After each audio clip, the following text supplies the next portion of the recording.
Hello friends, welcome to the tip top classes. मैं विनय सिंह आपका अपने चैनल टिप टॉप क्लासेस में दोस्तों स्वागत करता हूं। जैसा कि आपको पता है 1 जुलाई से जो हमारा सेशन था वो एनसीईआरटी बेस्ड जो आपका सिलेबस था वो स्टार्ट होना था। तो वो सिलेबस स्टार्ट हो गया है। आपको एनसीईआरटी की जो क्लासेस हैं वो मिल रही हैं। तो ये जो क्लास है हमारी ये एनसीईआरटी पे बेस्ड है और साइंस की क्लास है। ठीक है, साइंस की जो है क्लास 6 की जो एनसीईआरटी बुक है वहाँ से ये क्लास है और पहला टॉपिक है। तो आज हम अपनी इस क्लास में भोजन के बारे में बात करेंगे। जो आपका फूड होता है कहाँ से प्राप्त होता है, ठीक है, उसका जो हमारे जीवन में जो है क्या महत्व है, इन सब चीज़ों के बारे में आज हम बात करेंगे। ठीक है, तो चलते हैं अपने टॉपिक की तरफ। अगर नए यूज़र्स हैं, अभी भी चैनल को सब्सक्राइब नहीं किए हैं तो चैनल को सब्सक्राइब कर लीजिए। वीडियो को देखने से पहले वीडियो को दोस्तों जो है लाइक और अपने कांटेक्ट में शेयर ज़रूर किया करिए। बस इतनी रिक्वेस्ट है आपके लिए, बाकी सब कुछ हम करने के लिए तैयार हैं। उसके अलावा अगर आप पीडीएफ चाहते हैं, ठीक है, तो ये पीडीएफ भी आपको मिल जाएगी। उसका लिंक आपको डिस्क्रिप्शन बॉक्स में मिल जाएगा। डिस्क्रिप्शन बॉक्स आप जरूर चेक किया करिए, वहां से जो है आप पीडीएफ डाउनलोड कर लीजिएगा। तो सबसे पहले हम बात करते हैं यहाँ पे भोजन। ठीक है, तो भोजन होता क्या है। तो मोस्टली जो भोजन है, भोजन का हम उपयोग क्यों करते हैं भाई। भोजन का प्रयोग जो हम करते हैं वो ऊर्जा के लिए, ठीक है, ऊर्जा के लिए करते हैं। हम जो है अपने शरीर को ऊर्जा की जब हमको आवश्यकता होती है तो हम क्या करते हैं, एनर्जी के लिए जो है भोजन को लेते हैं, ग्रहण करते हैं। तो हर जीव को दैनिक क्रियाकलाप के लिए ऊर्जा की जरूरत पड़ती है। ठीक है, तो जीवों को वृद्धि और मरम्मत करने के लिए विभिन्न पदार्थों की आवश्यकता पड़ती है। और जीवों को ऊर्जा और जरूरी पदार्थ कहाँ से मिलता है, भोजन से मिलता है। कहने का मतलब यह है दोस्तों, जब आपके बॉडी को एनर्जी की आवश्यकता होगी, ठीक है, अगर जब आपके बॉडी को एनर्जी, ताकत, ऊर्जा की आवश्यकता होगी तो आप वहां पे क्या करोगे, आप वहां पे जो है भोजन को लोगे, भोजन को ग्रहण करोगे। ठीक है, तो भोजन का जो है हमारे जीवन में बहुत बड़ा महत्व है। ठीक है, आगे चलते हैं। यहाँ पे कह रहा है भोजन के संगठक। तो संगठक को पहले समझते हैं। संगठक का मतलब क्या होता है कि जो भोजन है, भोजन को ग्रहण करने या बनाने के लिए किन किन चीज़ों की आवश्यकता होती है। मतलब जो चीज़ें भोजन होता है वो किन किन चीज़ों का संगठक है, किन चीज़ों से मिलकर बना है। तो सबसे पहले हम एक एग्जांपल ले लेते हैं कि जो आपका भोजन होगा, जैसे मान लीजिए हम चावल ले लेते हैं या कोई भी प्रकार का। तो चावल को बनाने के लिए आपको क्या क्या आवश्यकता होगी। पहले तो चावल की आवश्यकता होगी, ठीक है, चावल की आवश्यकता होगी। और दूसरी चीज उसमें क्या है, जल की आवश्यकता होगी। भाई जल होगा तभी तो चावल पकाएंगे। ऐसा तो है नहीं कि डायरेक्ट आप उसको ले लोगे, डायरेक्ट खा लोगे। तो चावल और जल की आवश्यकता होगी चावल को पकाने के लिए। तो चावल और जल जो है ये क्या हो जाएगा, संगठक हो जाएगा। ठीक है, संगठक इसमें क्या हो जाएगा, तो चावल और जल हो जाएगा। यहाँ पे दिया गया है किसी भी खाद्य पदार्थ को बनाने के लिए 2 या 2 से अधिक संगठनों की जरूरत पड़ती है। ठीक है, 2 या 2 से अधिक संगठनों को की जरूरत पड़ती है। जैसे कि क्या है, अब चावल का उदाहरण लीजिए। ठीक है, यहाँ पे चावल का एग्जांपल हमने दिया है। तो चावल के लिए कच्चे चावल और पानी की जरूरत पड़ती है, इसलिए चावल के संगठक हैं। अब चावल के संगठक की बात करेगा, एक तो चावल और पानी। अब यहीं पे हम बात कर लेते हैं अगर किसी और चीज़ की। मान लीजिए आप सब्जियां की बात करते हैं, तो सब्जी को बनाने में क्या क्या हमको लगता है, जैसे वेजिटेबल ऑयल हो गया, मसाले हो गए, नमक हो गया, और जो है इन सब चीज़ों की आवश्यकता हमको कहाँ पड़ती है, वेजिटेबल को पकाने में या वेजिटेबल को बनाने में। तो ये सब क्या हो जाएंगे, ये सब इसके क्या हो जाएंगे, सब्जी के संगठक हो जाएंगे। सब्जियों के क्या हो जाएंगे, ये जो है संगठक हो जाएंगे। मेरे हिसाब से आपको क्लियर हो गया होगा। फिर भी अगर क्लियर नहीं है तो कमेंट बॉक्स में कमेंट करिएगा। ठीक है, फिर कहते हैं भोजन की विविधता। तो भोजन की विविधता का मतलब क्या है कि जो भी हमारी लाइफ में, हमारे जीवन में विविध विविध प्रकार के भोजन जो है उपलब्ध होते हैं वो कौन कौन से होते हैं। जैसे क्या हो गया, विविध प्रकार के भोजन इस्तेमाल करते हैं हम लोग, जैसे चावल, रोटी, सब्जी, अंडा, मक्खन, मिठाई आदि। ये सब जो है, ये सब क्या है, विविध प्रकार के भोजन है। फिर कह रहा है हमें मुख्य रूप से जंतुओं और पादपों से प्राप्त होती हैं।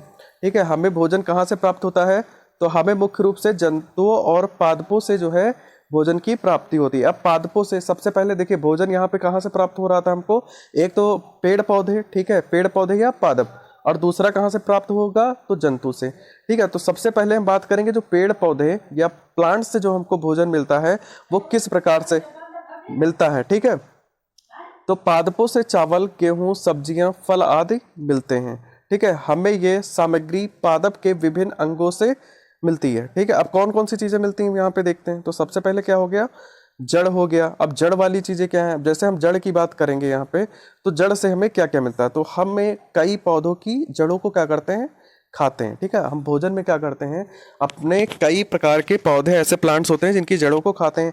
एग्जाम्पल के तौर पे हम यहाँ पे क्या ले लेते हैं, मूली, गाजर, चुकंदर आदि, ये सब क्या हो गए आपके, ये सब जो हैं ये सब पूरे आपके जड़ वाली सब्जियां या जो प्लांट्स होते हैं उनसे जो है जड़ के रूप में हमको मिलता है। फिर यहीं पे कह रहा है तना। ठीक है, तने की बात कर रहा है, तो हम कई पौधे के तने को खाते हैं। देखिए वन लाइनर में क्वेश्चन में आपका सी सेट पी पोर्शन में बहुत ज़्यादा पूछ लेता है कभी कभी, तो इसको ध्यान रखिएगा। क्या होता है कि आलू, अदरक, शकरकंद, प्याज आदि आपसे एग्जाम्पल में क्वेश्चन में पूछ लेगा कि जैसे क्या होता है, क्वेश्चन उठा सकता है कि आलू, अदरक, शकरकंद, प्याज ये जो है किसके रूपांतरण है, तो ये जो किसका रूपांतरण होगा, तो ये तने का रूपांतरण होगा। आलू, अदरक, शकरकंद, प्याज जो है, सॉरी शकरकंद यहाँ पे नहीं होगा। ठीक है, शकरकंद आपका जो है जड़ का रूपांतरण है, ये मिसप्रिंट है, तो इसके लिए जो है ध्यान दीजिएगा। आपका आलू, अदरक, प्याज जो है किसका रूपांतरण होगा, तो ये आपका तने का होगा। ठीक है, जो शकरकंद है ये जड़ का रूपांतरण है। तो दोस्तों सेशन कैसा लग रहा है कमेंट बॉक्स में बताते भी रहिए, और वीडियो को अगर शेयर नहीं किए हैं तो वीडियो को शेयर जरूर करिए कांटेक्ट में, और वीडियो को लाइक करिए, चैनल को सब्सक्राइब अगर नहीं किए हैं तो हर अपडेट के लिए चैनल को सब्सक्राइब करते रहिए। तो दोस्तों आगे हम इसी प्रकार बढ़ते हैं, पत्ती की बात कर लेते हैं यहाँ पे। ठीक है, तो पत्ती में क्या होता है, कई पौधों की पत्तियों से साग बनाई जाती है। जैसे आपका क्या हो गया, पालक, सरसों आदि, चौलाई आदि। ठीक है, पालक, सरसों, चौलाई आदि आपके जो है ये पत्ती का रूपांतरण है। ठीक है, फिर उसके बाद फल का रूपांतरण है, तो कई फलों की सब्जी बनती है, तो कई फलों के क्या होता है, कच्चा भी खाया जाता है। अब कौन कौन से फल जो आपके वेजिटेबल में आ जाते हैं वो आपके क्या होंगे, उनको जो है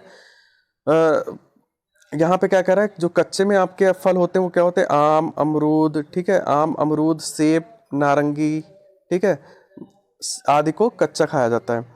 फिर कह रहा है कद्दू, लौकी, भिंडी, भिंडी, भिंडी के बाद बैंगन हो गया आपका, टमाटर आदि से जो है सब्जी बनाई जाती है। अब यहीं पे कह रहे हैं बीज की बात कर रहा है, तो ऐसी भी क्रॉप होती हैं जिनको हम क्या करते हैं, सीड, जिनका हम सीड जो है, बीज जो है वो हम भोजन के रूप में लेते हैं। अब कौन सी होती हैं, जैसे आपका हो गया चावल और रोटी हमारे जीवन का मुख्य अंश होती हैं। ठीक है, चावल धान के बीजों से मिलता है और रोटी आपके गेहूं के बीजों का इस्तेमाल करते हैं। दाल बनाने के लिए भी बीजों का इस्तेमाल करते हैं, तो कई बीजों से तेल भी निकाला जाता है। जैसे आपका सरसों हो गया, सोयाबीन हो गया, तो इनसे हमको क्या होता है, इनसे जो है ऑयल, वेजिटेबल ऑयल जो आप यूज़ करते हो वो हमको प्राप्त होता है। और यहीं पर अगर गेहूँ की बात कर लें तो गेहूँ हमको कैसे प्राप्त होता है, गेहूँ को हम जो है भ्रूणपोष, ठीक है, इसको क्या बोलते हैं, भ्रूणपोष कहते हैं। भ्रूणपोष के रूप में हम जो है इसको ग्रहण करते हैं। गेहूं हो गया आपका, चावल हो गया।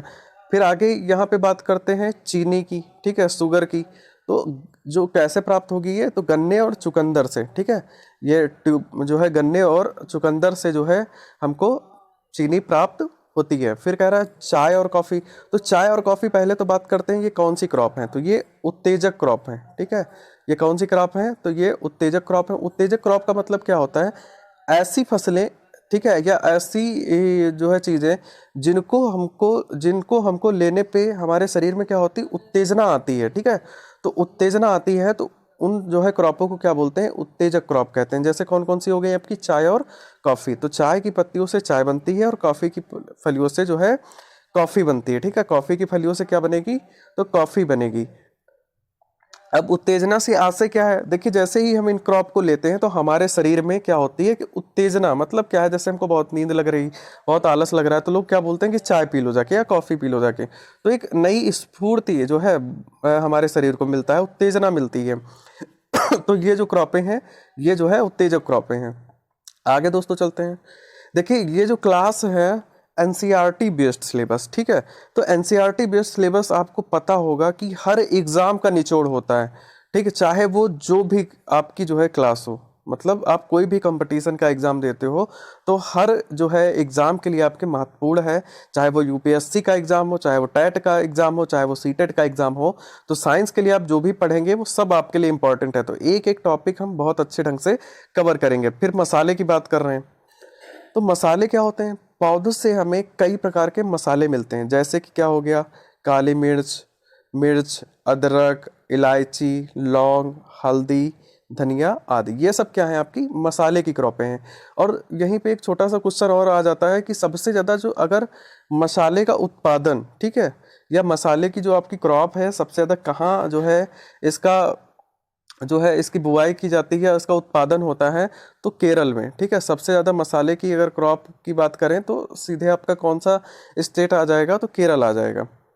फिर यहाँ पे जंतुओं से मिलने वाले भोजन। अब जंतुओं से मिलने वाले भोजन, ठीक है, अभी तो हम बात कर रहे थे पादपों से, जो प्लांट से हमको क्या क्या मिलता है उनके बारे में फिर हमने बात की। अब यहाँ पे जो है जीव जंतुओं से हमको क्या क्या प्राप्त होता है, तो जंतुओं से हमको पहले तो दूध, मछली, मांस, शहद, ये सब चीज़ें क्या है आपको मिलती हैं। जैसे भैंसों और गायों को दूध के लिए पाला जाता है, मुर्गी और बत्तख को अंडे और मांस के लिए पाला जाता है, बकरे को मांस के लिए पाला जाता है। ठीक है, फिर अंडे और मांस से भरपूर प्रोटीन मिलती है। अंडे और मांस से क्या होता है, भरपूर प्रोटीन होती है। तो ये सब क्या है आपकी, ये जो भोजन है ये जो है जंतुओं पे डिपेंड है। ठीक है, जंतुओं पे निर्भर जो ये फूड है आपका, ये जंतुओं पे डिपेंड है। अभी यहीं पे शहद एक है, तो इसको क्या बोलते हैं, इसको नेचुरल शुगर भी बोलते हैं। ठीक है, ये प्रकृति के द्वारा इसको क्या बोलते हैं, नेचुरल शुगर भी कहते हैं।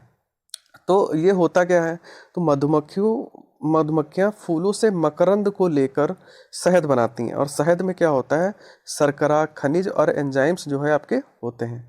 ठीक है, अब यहाँ पे हम बात करते हैं पोषण। ठीक है, पोषण की बात करते हैं, तो यहाँ पे हो रहा है स्वपोषी। स्वपोषी कौन होते हैं, तो स्वपोषी आपको बता दें, स्वपोषी के अंतर्गत आपके प्लांट्स आते हैं। कौन आते हैं, तो स्वपोषी के अंतर्गत आपके प्लांट्स आएंगे। ठीक है, अब कौन कौन से प्लांट्स होते हैं, स्वपोषी का पहले मतलब क्या होता है, तो ऐसे पौधे जो है जीव जो अपना पोषण क्या करते हैं, स्वयं करते हैं। कॉमन सेंस में हम क्या कह सकते हैं, ऐसे जीव जो अपना पोषण जो है स्वयं करते हैं। ठीक है, स्वयं जो करेंगे अपना पोषण, उसको क्या कहेंगे, उसको हम स्वपोषी कहेंगे। जैसे आप एक लैंग्वेज में ये भी कह सकते हो, जो जीव अपना भोजन क्या करते हैं, खुद बनाते हैं या स्वयं बनाते हैं, या अपना पोषण क्या करते हैं, स्वयं करते हैं, उन्हें कहते हैं स्वपोषी। ठीक है, जैसे क्या हो गया, हरे पौधे प्रकाश संश्लेषण की क्रिया द्वारा भोजन बनाते हैं, इनको क्या कहते हैं, पौधे जो है स्वपोषी होते हैं। जैसे हमने प्लांट्स अभी बता ही दिया, आपके प्लांट्स जो है आपके सब स्वपोषी हैं। फिर यहीं पे कह रहा है परपोषी। ठीक है, तो जो जीव किसी अन्य जीव से भोजन लेते हैं उन्हें क्या कहते हैं, परपोषी कहते हैं। ठीक है, ऐसे जीव जो अन्य जीव है, मतलब परपोषी का मतलब ही क्या होता है, दूसरे पर निर्भर।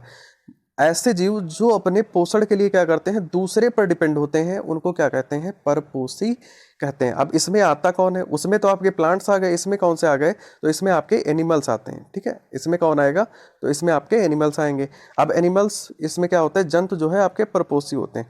अब परपोषी कितने प्रकार के होते हैं, तो परपोषी यहाँ पे दोस्तों 3 प्रकार के होते हैं। ठीक है, परपोषी कितने प्रकार के होंगे, तो परपोषी आपके 3 प्रकार के होते हैं। एक तो आपका हो गया शाकाहारी, दूसरा हो गया आपका मांसाहारी, और तीसरा हो गया आपका सर्वाहारी।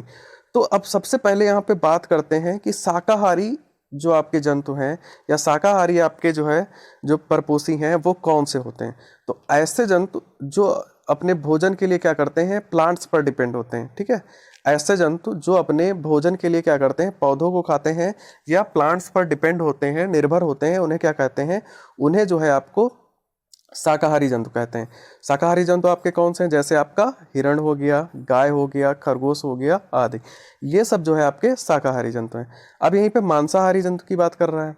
मांसाहारी जंतु कौन होते हैं, तो ऐसे जंतु जो है किसी अन्य जंतु के मांस को खाते हैं या अन्य जंतु के मांस पर निर्भर होते हैं, उन जंतुओं को क्या कहते हैं, मांसाहारी कहते हैं। जैसे आपका हो गया शेर हो गया, बाघ हो गया, लोमड़ी हो गई, सॉरी यहाँ पे कुत्ता और बिल्ली नहीं आएगा, ये दोनों क्या है, ये सर्वाहारी में आ जाते हैं। ठीक है, इसको आप जो है करेक्शन कर लीजिएगा। अब सर्वाहारी में क्या होता है, ऐसे जंतु जो है पादप और जंतु दोनों पर निर्भर होते हैं।